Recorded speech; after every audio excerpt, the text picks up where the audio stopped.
Nutzen Sie, wenn Sie beim Bremsen Geräusche hören oder sich Oberflächenrost auf den Bremsscheiben befindet, die Funktion zur Reinigung der Bremsscheiben. Drücken Sie die Taste Auto Hold und halten Sie sie. Die Funktion wird aktiviert, wenn die Systemnachricht auf dem Kombi-Instrument erscheint. Regeneratives Bremsen ist nur eingeschränkt möglich, wenn Sie bremsen.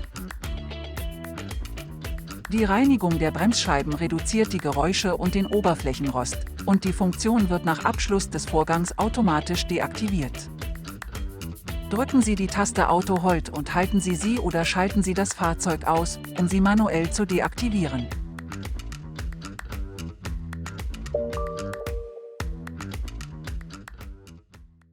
Kia. Movement that inspires.